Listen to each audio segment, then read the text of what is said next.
So I pulled the axle out of the car so I could fully weld my brackets. I got my coilover brackets installed here and over here, just tacked into place. So we're gonna get those fully welded. We also need to fully weld the second of the main ladder bar brackets. And once that's all fully welded, then the car can be bolted all together and be able to sit on the springs. And then I need to get a drive shaft reading. So right now, just now that I can get to everything, I'm gonna pull the brake parts off of here and fully weld all these brackets up. I am gonna be replacing the axle seals on both sides, and I have to install the vent because the part of the axle that we cut out from right here is where the vent is, and we need that. So other than that, this cover doesn't have a gasket or RTV on it because I just kind of slapped it together to close it up, knowing I'd be taking it apart again. But that's where we're at right now, so let's get these puppies fully welded.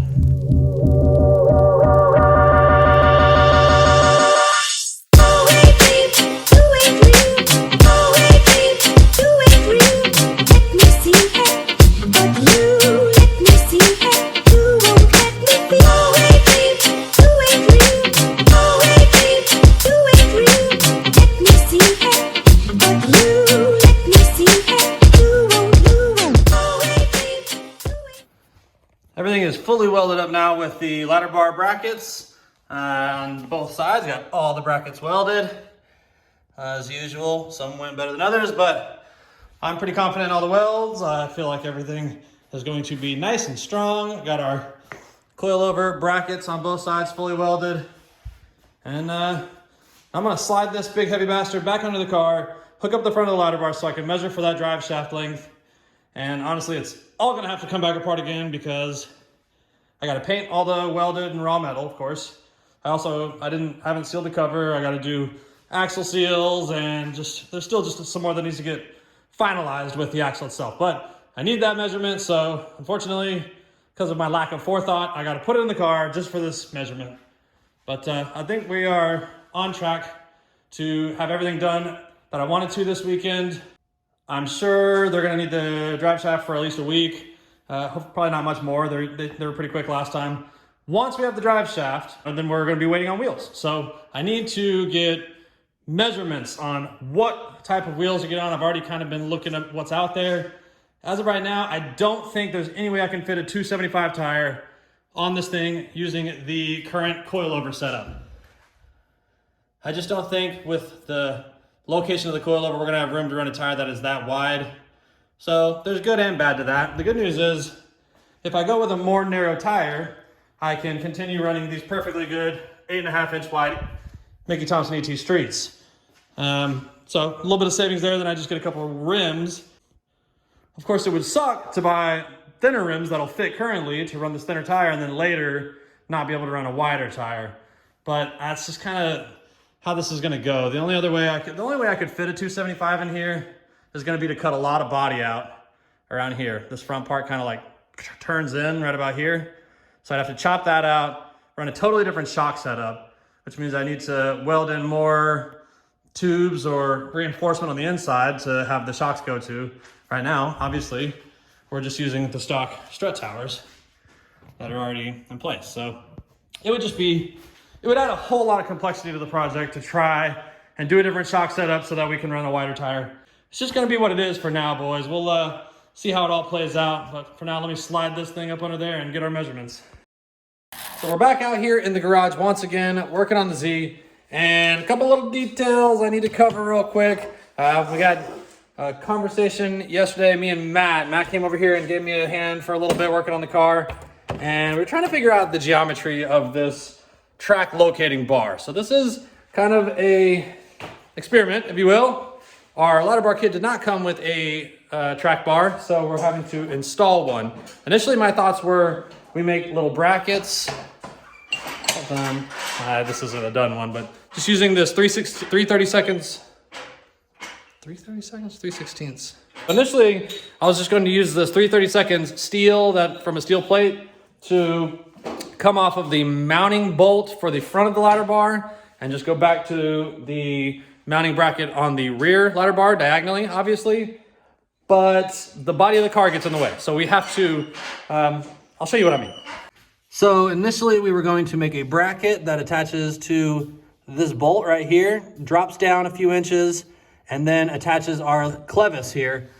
But what we figured out in doing that is by having that mounted onto this bolt location instead of the ladder bar itself, we would basically be creating triangulation that would bind the suspension when it went up and down. It took a while to come to that conclusion, but once we figured it out, I knew it was clear that we had to weld to the ladder bar itself. That's the only way that we can have the suspension go up and down without binding. Aside from that, if we could somehow mount directly to that bolt's location, then the track arm and the ladder bar would move together without any binding. They'd have the same radius in their travel. So we scrapped that plan, and now what I'm going to be doing, you see my little orange clamps holding my bracket on there. I'm going to be welding that bracket onto the ladder bar right there, so it will clear the body. It's lower than the rest of the body, so it can go back here to our other mounting point, which is going to be right there, that little tube, the little mysterious tube sticking off the side of the bracket. So that's gonna have my other clevis. Let me show you what I'm working with here, equipment-wise. So at work, not long ago, we had a super souped up drag race Camaro in that had some collision damage. And what happened was a car hit, his race car was actually on the trailer on the highway when this happened. But the car got hit in the right rear, it pushed the tire on the rear forward and bent there'd been several of the bars or the arms for that right rear wheel. So insurance ended up covering it. We replaced all of the arms as well as like the subframe, and it was actually a lot of damage. But I was able to salvage the scrap arms and kind of chop them up. So I chopped this clevis off one of the bent arms. I stole two of these out of the scrap pile, and it had the tube coming off of it. So I just chopped the tube off. The tube was bent, and then there was a couple of decent heims that I was able to salvage. And then, so I got these two arms here with the heims.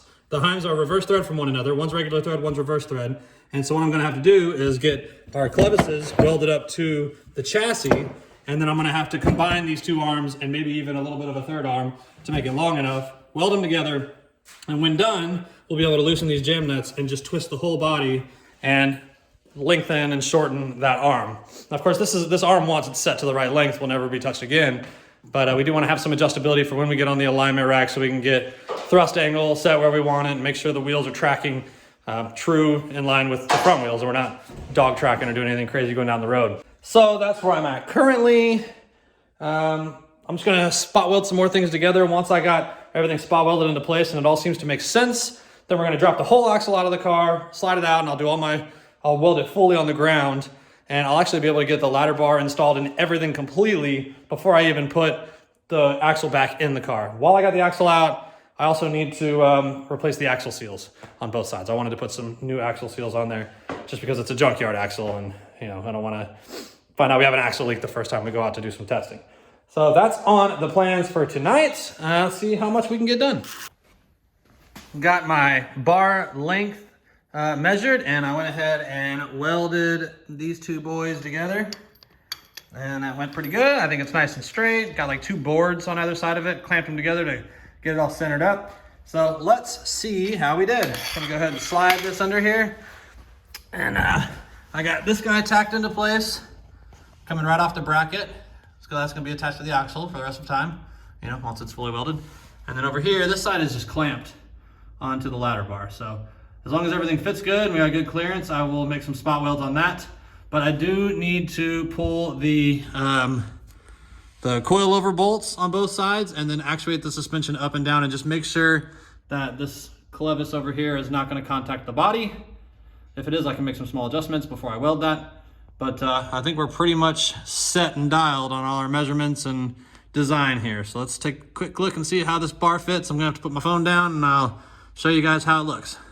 So with the axle being completely lifted with the jack, actually the whole weight of the car in the rear is on the axle and the coilovers. Those jacks are not holding the car up right now. So this is what I would consider basically full squat.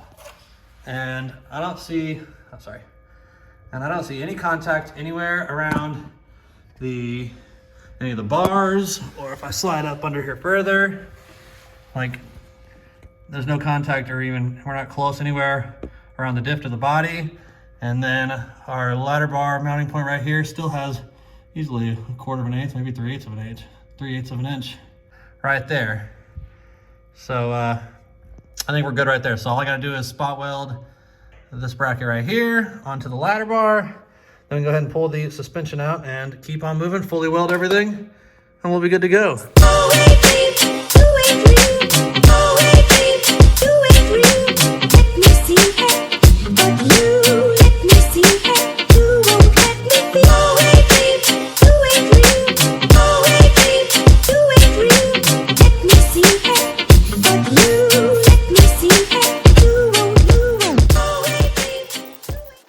So just finished up making a quick seat bracket over here to mount our seat to.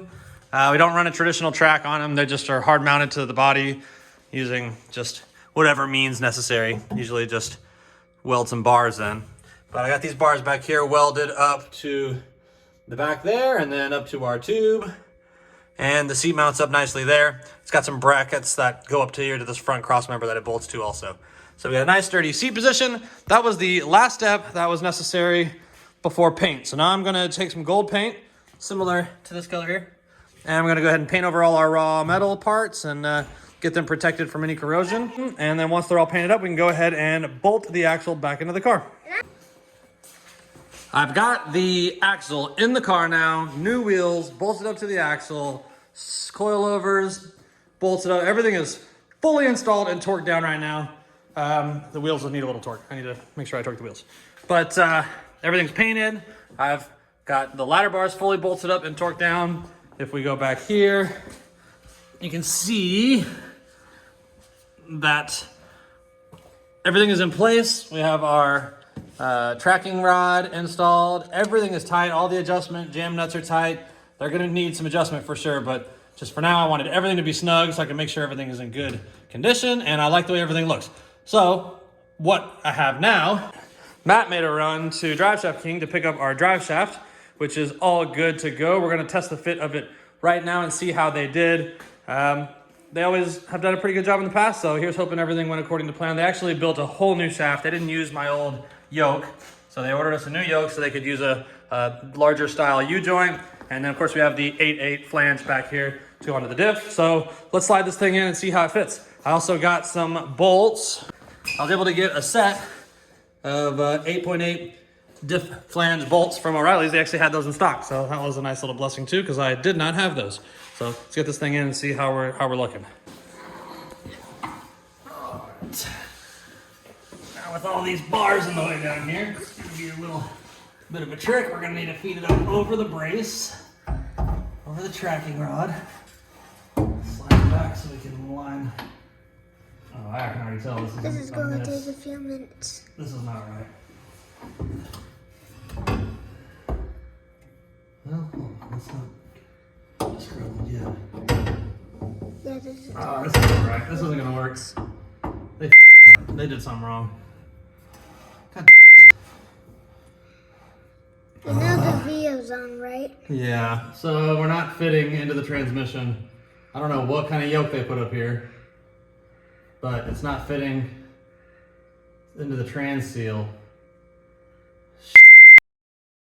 So as you saw, the drive shaft has an issue. I already ran it back to the shop yesterday, back to the Driveshaft shop, Driveshaft King, to have them sort it out. Not sure what went wrong there, but the overall diameter of the yoke that slides into the transmission is too large. It appears the spline part is correct. It's a 26 spline, I think it was a 26 spline. So that all seemed right. It would slide a little bit over the shaft, but what I think is happening is even after I forced it through the seal, which was really tight, it kept hitting a wall. I'm pretty sure it's just the end of the yoke like hitting into the bushing on the tail shaft of the transmission. So they're gonna have to make some tweaks to that to get that ready. That's pretty frustrating, but that's all right. We got a little bit more to do. In the meantime, we're gonna knock out the brake system, get the rear brakes working, and the way I'm gonna do that is as such. Here are the calipers and the metal brake line that came off of our axle. Now our axle has been shortened a little bit, so I might need to tweak the line a little bit, maybe shorten it between the two calipers. but I'm planning to reuse all these lines because they already fit on the brakes, and everything's just already very nice with this axle. So this is the feed hose, which is already a flexible hose. You can see the guys at the junkyard were courteous enough to cut the line on the far side of this. So I'm gonna take that little line nut off here and get the little flare out of it. And then all I gotta do is cut the brake line on the Z and flare it with this nut, and I'll be able to just connect it right to this like nothing ever happened. Here's the catch. On this car, the rear brake line comes down on this side, on the passenger side. On our Explorer, it was the driver's side. So what I'm gonna do is, so right here you can see our brake line. It's in these lines, it's one of these lines. Comes in here, hits a little Y, one of them comes back here, the other one goes across to the other side. So all I'm going to do is just cut the line here, and link together the two, the one for the driver's side and the feed, so that it'll be one line, just going straight over. It'll go over the axle and feed over here to this rubber hose. Where is it? Yeah, that guy right there. And so I will then just cut it right there. That will be where I hook up my rubber line, and then attach it to the flare of the line, and attach it to the hose we already have right here. So that makes sense.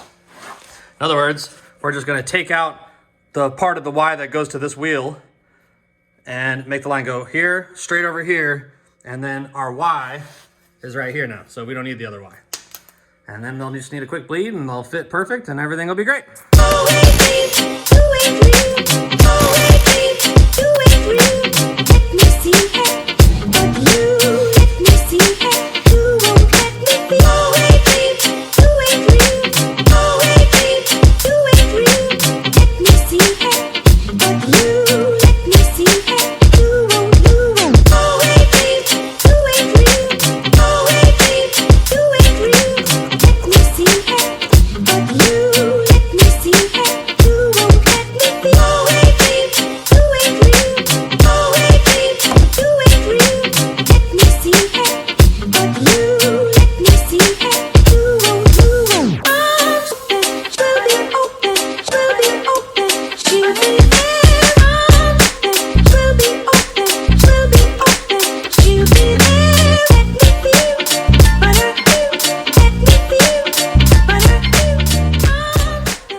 All right, I got the line nut and what was left of the snipped line out of this end of the rubber hose. And I went ahead and, let's get up in there. I went ahead and installed a union right there to bypass what would have been the Y that went to the right rear brake.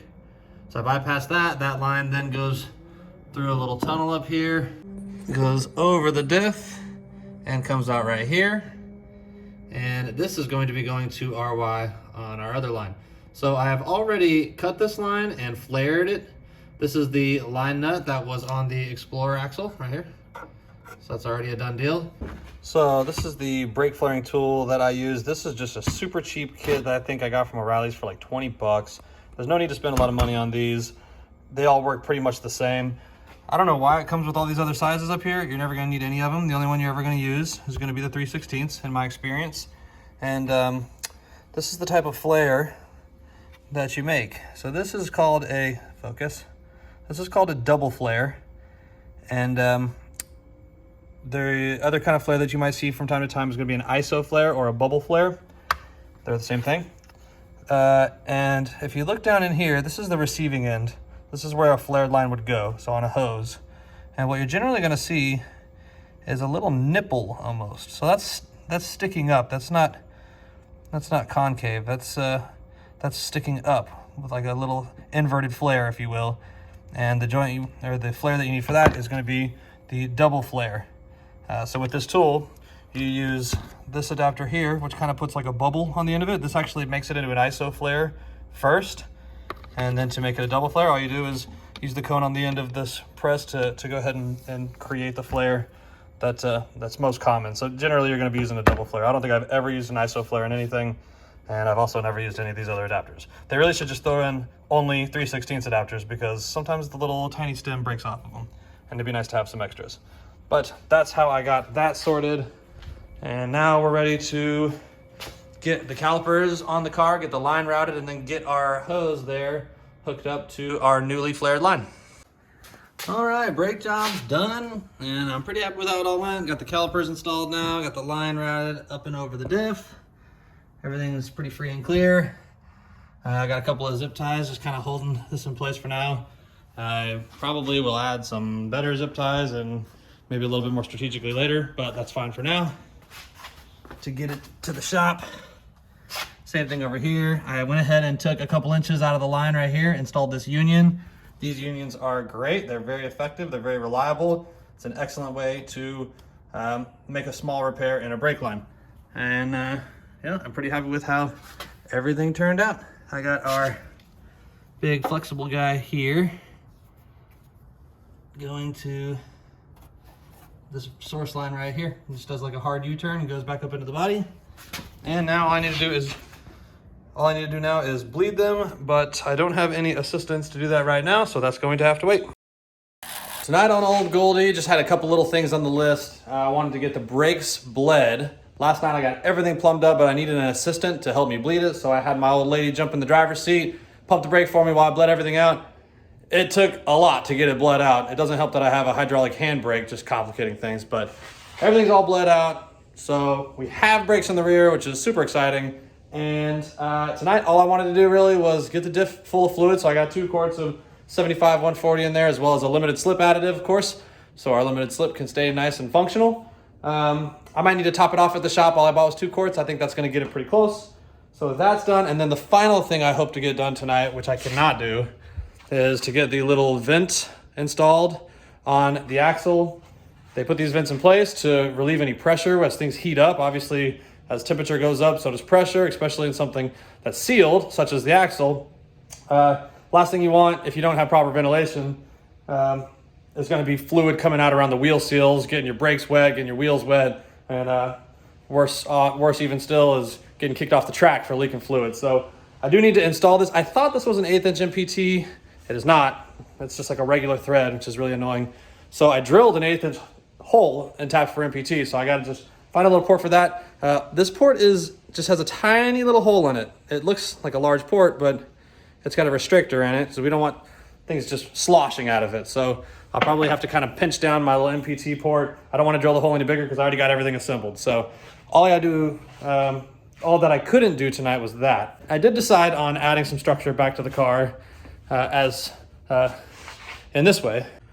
So I've got some chromoly tubing left over from when I did the roll bar several years ago over here in the corner that it's just kind of sitting around. So I'm going to utilize that to add a bar from the bottom of my main hoop here straight across to the bottom over there, as close down to this hump as I can get it. I don't have a tubing bender, so I'm going to have to just do it straight over this hump right here, and then just weld it into place there just to add a little bit of structural rigidity.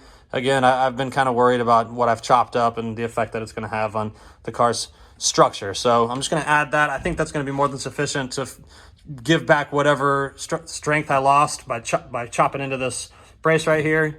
I think it's going to do that and then some. So at that point, I'm going to be pretty satisfied with that. I even thought about going as far as welding a little small bar from that crossover pipe that's going to be right here down to this crossover.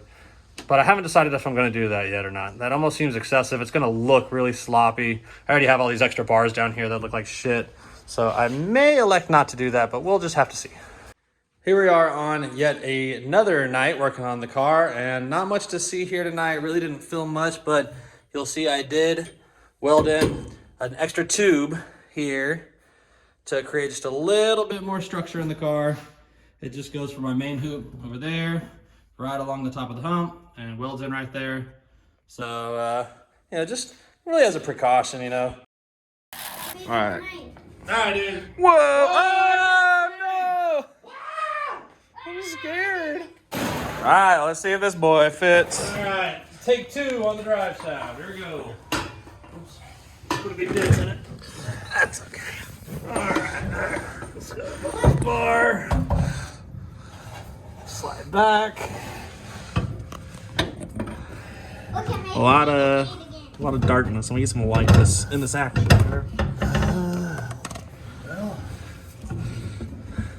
Dude, it's still not sliding in. Are you serious? Fuck, dude, it fits on the shaft just fine. Why didn't he use the old one we had? I don't know what he did, dude. I made the candy cane again. Stay tuned.